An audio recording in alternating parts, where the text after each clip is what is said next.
being ready and able to not just defend yourself, but your family as well from the event of an attack that would, God forbid, threaten them of their lives or limb is incredibly important. It's absolutely paramount to a man's duties to his family. Listen, boys, if we want to be relied on, we have to be reliable. Okay? And if we can't perform those duties, we're not going to be seen as men. Ultimately, the buck stops with us. We are the only ones that really should be the ones defending our families. Now, is it good for women to know how to be able to defend their families? Yes, of course. But the thing is that the only reason that the woman would be defending the family is if the husband and father went down first. It's the only reason. So, boys, we need to do that. We need to be prepared. We need to be ready, and we need to be capable and able. Okay, that's why I tell you to go get fit. That's why I tell you to go work out, get as strong as you can. But I'm not going to get too much into that right now. So, welcome back, guys. Thanks for tuning back in. Glad you can make it. Guys, that's what we're talking about today. We're talking about the proper utilization of your firearm. Okay, not just in self-defense situations, but when you're out on the range, when you're at home looking at it, talking with your friends, everything like that. We're going to go into safety. I'm going to teach you guys a little bit on sight picture, sight alignment, and I'm also going to teach you guys some tactics. Hi, dude. I'm filming here, man, and you're interrupting. You're don't sniff my magazine, bro.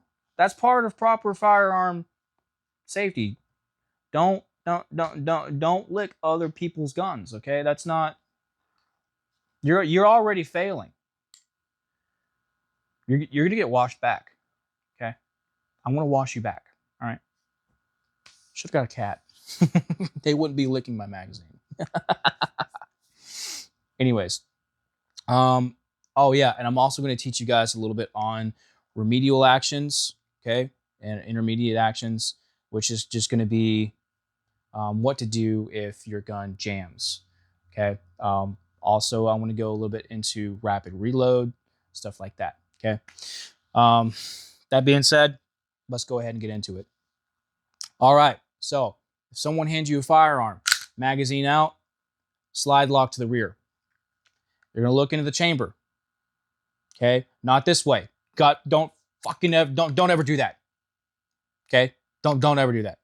But you're gonna look into the chamber, okay, and you're gonna verify that there's nothing in the chamber. Okay, there's also nothing in the magazine well. There's nothing stuck in there. Everything's good to go. You can send the slide forward and consider it safe. And then at that point, you can club your buddy with it. Whatever. I know you guys do some weird shit out there, so don't do that. Don't club your buddy. Or don't take your buddies to the club either. Bad things happen there. So this is considered safe. And for those of you who don't club your buddies or take your buddies to the club, we can continue on here. So the way that you're going to hold your firearm, okay? The web of your hand here, between your thumb and your index finger, you're going to put right up against the tang of your firearm. You want a good firm grip, okay? You want a good firm grip. And please, I will not see this. Don't ever do this. Don't ever do this. If I catch you doing this, I'll fucking slap you in the back of the head. Don't ever do this, okay? Don't ever do this. Do this, okay? I know I know what I said, okay? I know what I said. And I just told you guys, don't do this, do this. No, don't do this, do this. All right, cool. Now we got it. Now we're on the same page, somewhat. All right. Now, even if you're on the range, or excuse me, even if you're not on the range, anytime that you are utilizing a firearm and you're pointing it at something, don't just point it at something, okay? Don't just point at shit. All right. Don't point at anything that you are not willing to destroy. Bottom line. It's one thing if you're practicing and you're pointing at a wall. It's another thing if you're pointing it out the window across the street to your neighbor's house while he's trying to guard it.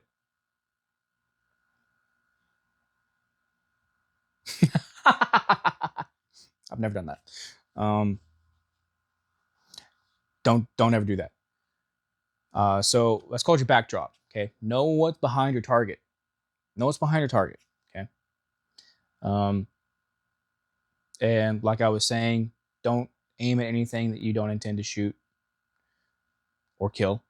Don't do that. Okay. That's called recognizing your target. So, and always keep your muzzle downrange. Okay. Whatever threat you are facing is considered downrange. So always keep your muzzle pointed that way. All right. So keep that in mind. So now you got a good firm grip. You've got an understanding of your firearm safety. At that point, you find yourself in a situation, okay? You're going to utilize your firearm. We're going to talk about how to hold it properly. So, as I was showing you earlier, finger here, all right? On the other side, thumb here, pointed downrange, all right? You're going to take your other hand and you're going to comfort it like a sweet little baby, okay? Sweet little baby trigger finger, okay? It's kind of ironic, but you're gonna comfort your other hand, all right? And then you're gonna lay your thumb over top of the other thumb, all right? And then what I like to do is I like to point. I like to take my other hand, my other finger here, and point. Does anyone remember how old bowyers would point? A lot of times they would point and they would let the arrow fly. It's kind of the same thing, so you're going to put your finger, you're going to point your finger. Those two thumbs are going to point as well. All of it downrange. You're pointing and laughing at who you're shooting at because they're waiting for the flash. So, boy, are they going to be surprised. So, but that's how you're going to properly hold your firearm. Okay, good firm grip, comfort. Okay, thumbs pointed downrange. Don't ever do this. Don't ever do this. Don't ever do this. I've seen a lot of people get bit that way, and it's a really bad day. So don't ever do that. I've seen a lot of that as a range safety officer. Don't do it. Okay, so now you got that. How do you use your firearm in a self-defense situation? Okay, well, what you're going to do is you're going to go to low ready. Okay, what's low ready? Low ready is extending out just a little bit, right? Not fully. You're not extending out fully. You're extending out somewhere in the middle. Okay, and you're keeping your eyes facing forward. Okay, and your firearm is pointed at the ground. Okay, not all the way down, but a slight angle. Okay, you see the difference here? You see the difference here and here? There's a huge difference, okay? There's a massive difference. So this is low ready, okay? Low ready, ready up. Low ready, ready up, okay? Massive difference. Also, you don't have to be so close with it, okay? You don't have to be so close with it. It's one thing if you are in a CQB, close quarters combat situations. So this makes sense, okay?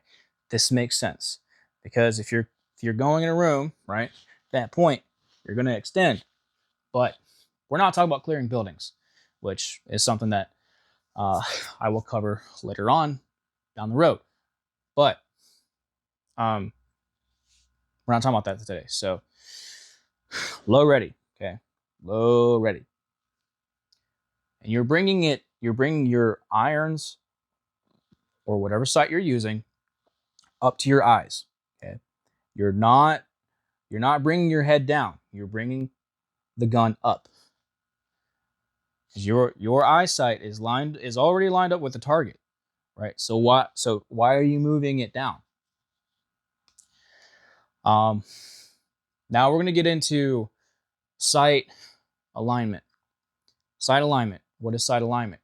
Sight alignment is aligning your front post with your rear post. What is that? Front sight, rear sight. Okay.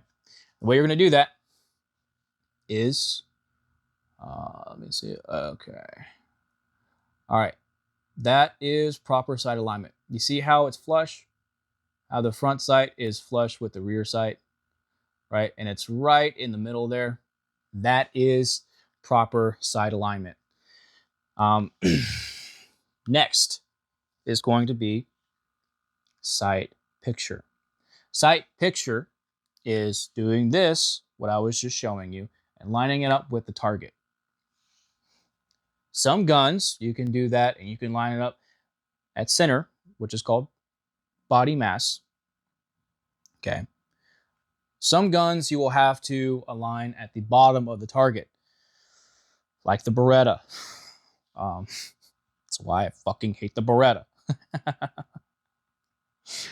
But that's why I tell you guys, get to know your gun. All right. Train, so that when you understand your gun, you can then use it as most effective as you have to. Okay. So, but that's pretty much that pretty much covers sight picture, right? Now that you understand that, and you understand how to use it, how to move, right? Now we're going to go ahead and we're going to get into rapid reloads and remedial and intermediate actions. All right. So, say you bought some bad ammo, MagTech. Kidding, they've got some great ammo. But you're in a, and it's also a range round, so whatever. I don't know if they make self-defense rounds, but we're getting too much off topic here. You are using your firearm and you just hear a click. What do? Okay. Fuck. All right. Well, what you're going to do is you're going to tap, rack. Obviously there's going to be a round, slam it back forward, and then you fire. Okay. That is called your intermediate actions. Okay. What that does is it tells you, okay, well, maybe the magazine's not seated fully. So you tap the mag, you take it, you rack it, or maybe the round's bad. Okay. So then you eject the round, you send a new round in, and then you go back to business. Okay. Okay. Well, maybe that didn't work. All right. Okay. Now we're going to move into what's called remedial actions. And what that is pretty much, it's a backup. All right. So you're going to take your mag out, right? Lock your slide to the rear. You're going to use a new mag. Put the mag in there, send the slide forward, and then go back to business. Okay. It's Monday. You're ready to get back into it. Let's make some money. All right. That is your intermediate and remedial actions. So I'm going to go through them again. You hear a click, audible click. Oh shit. I better do something about this. Slap, rack, fire. Okay. Boom, another click. Magazine out. Lock to the rear. New magazine. Send the slide forward. Boom. Monday, back to business. All right. Super simple. Practice that as much as possible. The more practice you get, the more comfortable you're going to be with it. Okay. So make sure you guys stay on this. If you guys happen to have any questions, please ask me in the comments. Okay. I'll be more than happy to cover something else if you guys happen to have specific questions on it. If you guys happen to have any experience or any knowledge, please, for the guys that are just getting in the gun world, or for those who have been in the gun world for a little bit and are just now coming to this information, please help them out too. Okay. The whole point of the channel is to come together and lift each other up, give each other the right information so that we can be better men, okay, and girl. So, that is going to pretty much cover today's video. Just handguns today, and then I was going to say M4, and then rifles later on. All right. So, I didn't mention safety selectors. I did not mention that. Obviously this is a Glock. Okay. This doesn't have a safety selector. What it does is it has a safety.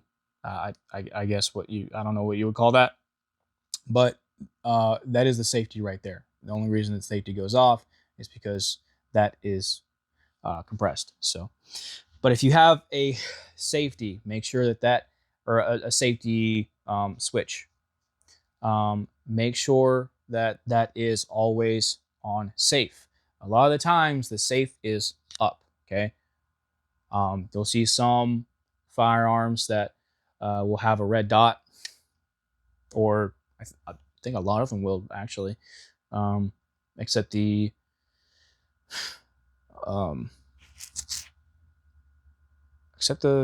standard 1911s, I think. But I think even a lot of them now have the same thing.